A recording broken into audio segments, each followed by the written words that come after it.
স্বাগত ২১ বিজনেসে, সঙ্গে আছে আমি সাদাত হাবিবি সেতু।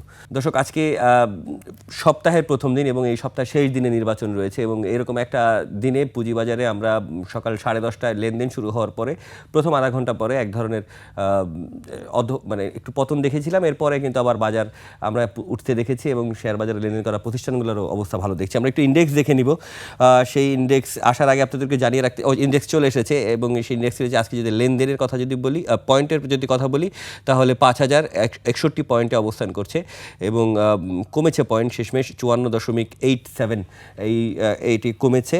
এবং এর বাইরে যদি আমি বলি যে আমি একটু জানিয়ে রাখতে চাই যে আজকে প্রায় GSP Ispat, BD auto care, Mosharraf Hossain steel এবং গোল্ডেন হারভেস্ট এগ্রিকালচার, এই চারটা প্রতিষ্ঠান ইতিমধ্যেই তাদের যে ডিভিডেন্ড প্রতিষ্ঠানের দরকার ছিল সেগুলো তারা জানিয়েছেন। দর্শক, পুঁজিবাজারের এই প্রথম দিনটা, এই সপ্তাহের প্রথম দিনটা আরও বিস্তারিত আমরা কথা বলবো এই মুহূর্তে সিডব্লিউটির অ্যাসেট ম্যানেজমেন্টের সিও তারেক ইব্রাহিমের সঙ্গে।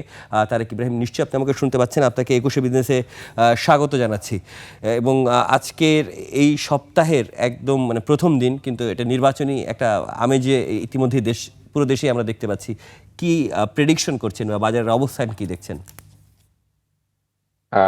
বাজারের অবস্থান, ধন্যবাদ আপনাকে প্রথমে জানিনি। বাজারের অবস্থান আসলে যেটা হয়েছে যে নির্বাচনের তো আর বেশি দিন বাকি নেই, খুবই সামান্য। এই সপ্তাহটাই শুধু অ্যাভেলেবেল ডেইজ এর মধ্যে কাউন্ট করে। সো দেখা যাচ্ছে যে আসলে নির্বাচনী আমেজের কারণে ইনভেস্টররা এতদিন পর্যন্ত আম, একটা এক্সপেকটেশন নিয়ে ইনভেস্টমেন্ট করেছেন। এখন যেটা হচ্ছে যে কিছুটা প্রফিট টেকিং হচ্ছে, আর ইনভেস্টররা আসলে সাইড লাইনে ওয়েট করছেন যে ইলেকশনটা হওয়ার পরবর্তীতে তারা পরিস্থিতি বুঝে নতুন ধরনের ইনভেস্টমেন্ট স্ট্র্যাটেজি যেটা ডিভাইস করেছেন সেভাবে ইনভেস্টমেন্ট করার জন্য।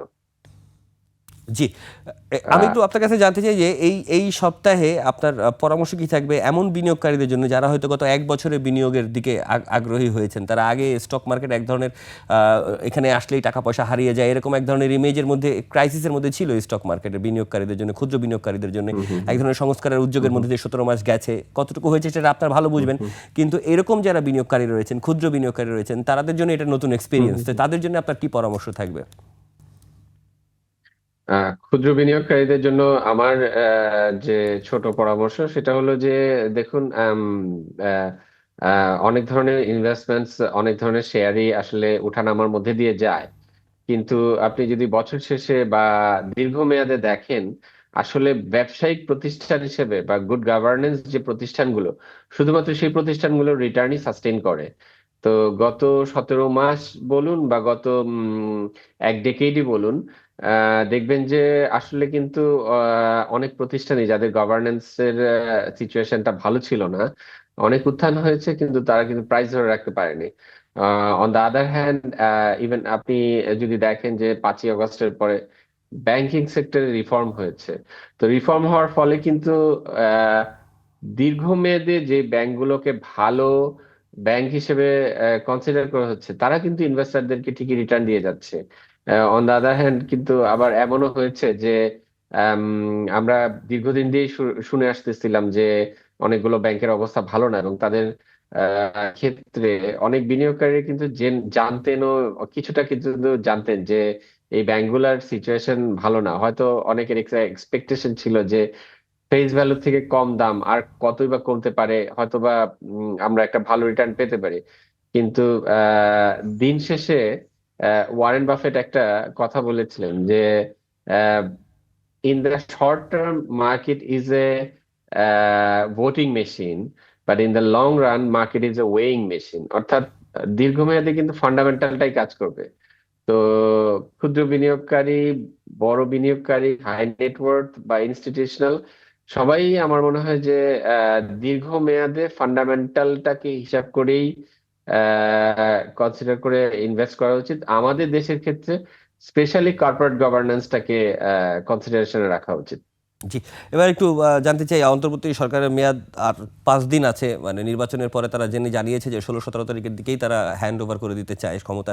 সুতরাং স্বাভাবিকভাবে এই প্রশ্নটা আপনার কাছে জানতে চাও আমার, এবং সবাই জানতে চায়, বুঝতে চায় যে এই যে 17 মাস নানান ধরনের, আপনি বলছিলেন ব্যাংকিং খাতে এক ধরনের সুশাসন আনার জন্য সংস্কারের উদ্যোগ নেওয়া হয়েছে, পুঁজিবাজারের এই বাজারের ব্যাপারে যে সংস্কারের উদ্যোগগুলো ছিল, সেটা আপনি কতটুকু দেখতে পারলেন এবং কতটুকু সংস্কার উদ্যোগ আপনি দেখছিলেন এই বিষয়টি, এবং একটু জানতে চাই যে এর প্রভাবটাকে আমরা নির্বাচিত সরকারের আমলে এসে পাবো, নাকি এটাও একটু স্লো হবে, বিকজ অনেক দিন ধরেই অনেক কিছু জমা ছিল।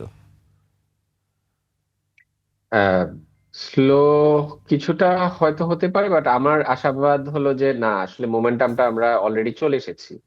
মোমেন্টামটা আসলে এই নিয়ে অনেকদিন ধরে কাজ হচ্ছিল অবশ্যই। প্রত্যাশার সাথে এক্সিকিউশনের মধ্যে তো অনেক ফারাক থাকে, কিন্তু আমার আমার কাছে ব্যক্তিগতভাবে মনে হয়েছে যে কিছু কিছু জায়গায় ছোট ছোট করে রিফর্ম আসতেছে। ডেফিনেটলি ক্ষুদ্র বিনিয়োগকারীদের জন্য আরো আরো অনেক বেশি রিফর্ম আনা দরকার, যাতে তাদের বিনিয়োগ সুরক্ষিত থাকে। গোয়িং ফরওয়ার্ড যদি বলেন, আমার বিশ্বাস হলো যে আফটার ইলেকশন মার্কেট ভালো হবে।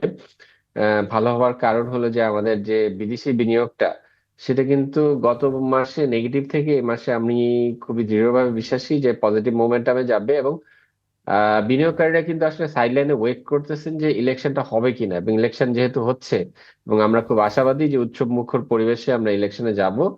তো ইলেকশনে গেলে কিন্তু মার্কেট তার নিজস্ব একটা মোমেন্টাম পাবে। বিনিয়োগকারীরা যারা সাইডলাইনে আছেন তারা কিন্তু বাজারে দীর্ঘমেয়াদে বিনিয়োগ করবেন। এবং আমি আবার রিটারেট করতে চাই যে গতবারের মতোই, যে মার্কেট কিন্তু তার হিস্টোরিক্যাল লোয়েস্ট ভ্যালুয়েশন লেভেলে আছে, প্রাইস আর্নিং মাল্টিপল যদি আমরা হিসাব করি।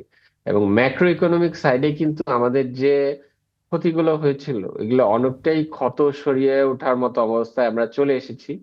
তো আমি খুব আশাবাদী যে এই বছরটা আমরা খুব ভালোভাবে কাটাবো। জি, আপনার কাছে একটু জানতে চাই যে সবাই আমরা এই কথাটা বলছি যে নির্বাচনের পরে একটা ইতিবাচক মুভমেন্ট আমরা দেখতে পারবো, আমরা আশা করছি, সেই আশাটা করছি, কিন্তু আবার একই সাথে আমরা যারা বিশ্লেষকরা রয়েছেন তারা আবার বলছেন যে একটা নির্বাচিত সরকারের জন্য কোনো কিছু বুঝে ওঠাও একটা টাফের ব্যাপার রয়েছে, এবং যেই ক্ষমতায় আসুক না কেন একটি দল কখনোই ক্ষমতায় থাকে নাই, আর একটা দল অনেক দিন ধরে ক্ষমতার বাইরে রয়েছে, সুতরাং তার জন্য এই গ্রিপটা নেওয়াটা কতটুকু কঠিন হতে পারে বা চ্যালেঞ্জিং হতে পারে বলে মনে করেন? আহ অবশ্যই এটা একটা একটা একটা চ্যালেঞ্জিং প্রসেস, এটার ব্যাপারে কোনো সন্দেহ নাই। কিন্তু হিস্টোরিক্যালি যদি আমরা আমরা আমরা ক্যাপিটাল মার্কেটের ইতিহাস দেখি, বাংলাদেশ থেকে শুরু করে বিশ্বের যে কোনো জায়গায় নির্বাচিত নির্বাচন প্রক্রিয়ার মাধ্যমে যখনই কোনো নির্বাচিত সরকার ক্ষমতা গ্রহণ করে, তখনই কিন্তু মার্কেটে একটা বুল র্যালি হয়। এটা হলো হিস্টোরিক্যাল প্রেসিডেন্স। এটা ইন্ডিয়া বলেন, পাকিস্তান বলেন, ইভেন বাংলাদেশও 2008-9 ইলেকশনের পরে কিন্তু বাজারে একটা বিশাল বুল র্যালি হয়েছিল। এবং ইউএস মার্কেটে তো রেগুলারই পোস্ট ইলেকশন একটা বুল র্যালি থাকে। তো আমরা মানে এটা একটা বলতে পারেন যে এটা একটা গ্লোবাল ফেনোমেনন, এবং আমি মনে করি যে বাংলাদেশ এটা থেকেও বিচ্ছিন্ন হবে না। অবশ্যই নতুন যে সরকার আসবে, তাকে তার অনেক কিছু বোঝাপড়ার আছে। তার নিজস্ব স্টাইল অ্যাডমিনিস্ট্রেশন ব্যবস্থাপনার অনেক কিছু আছে। ইকোনমিক নিয়ন্ত্রণের ব্যাপার আছে। অবশ্যই সেগুলো আছে, কিন্তু আমাদের মার্কেট অলরেডি এইরকম ভ্যালুয়েশনে আছে। আমি খুবই আশাবাদী যে পোস্ট ইলেকশন যে ইউফোরিয়া, এটার ফলে মার্কেটে একটা র্যালি হবে। অনেক ধন্যবাদ তারেক ইব্রাহিম, আমাদেরকে সময় দেওয়ার জন্য। নিশ্চয়ই আবারও আপনার সাথে আমরা কোনো একদিন সংযুক্ত হব স্টক মার্কেটের আরও বিস্তারিত বিষয় জানার জন্য। ধন্যবাদ। আপনাকে ধন্যবাদ।